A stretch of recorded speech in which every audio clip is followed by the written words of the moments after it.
సమాధి లోపలికి ఎవరైనా వెళ్తారా? వెళ్ళరు. కానీ వీరిని లోపలికి తీసుకెళ్ళి చూపించాడంట. దేవునికి స్తోత్రం. చూడండి, ఆయన ఇక్కడ లేడు. నేను అనుకోవటం ఈ మరియలిద్దరూ ఎంతో ఆసక్తితో చూసి ఉంటారు. ఎట్లా అది పాట ఎట్లా రాశారు పిలుపు?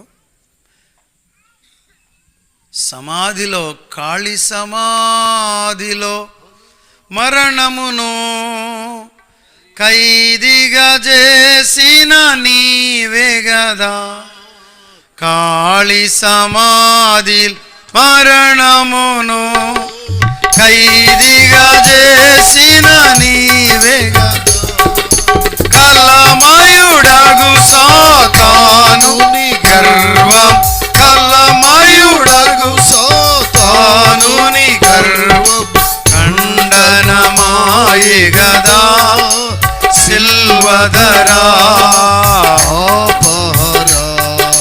శాంతికరా.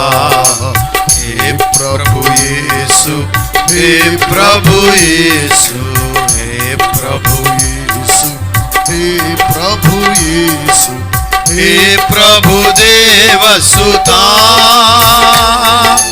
సిల్వధరా శాంతికరా. హే ప్రభు యేసు, హే ప్రభు యేసు.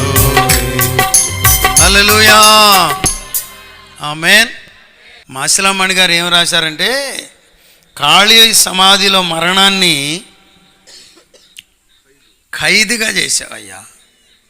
మరణం ఎక్కడుంది? ఖాళీ సమాధిలో ఉంది. యేసయ్య ఎక్కడున్నాడు? జయించి బయటకు వచ్చాడు. స్తోత్రం, హల్లెలూయా. ఒకవేళ మనం మాసిలామణి గారి వర్షంలోనికి వస్తే, తర్జుమాలోనికి వస్తే, మరి వీళ్ళిద్దరికీ మరణం కనబడే ఉండాలి. ఏమండి, మహిమ శరీరమేగా వెళ్ళింది.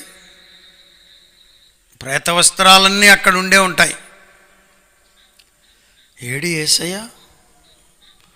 నేను అసలే స్త్రీలు కాదండి, ఊరిని ఏడిపోస్తుంది వాళ్ళకి. గౌరవమని ఏడ్చే ఉంటారు వాళ్ళు. ప్రభువును చూసే పనిలో ఉన్నారు, పరిచర్యలో ఉన్నారు, ప్రభువు కొరకు వెంపర్లాడుతున్నారు, ఎదుగుతున్నారు.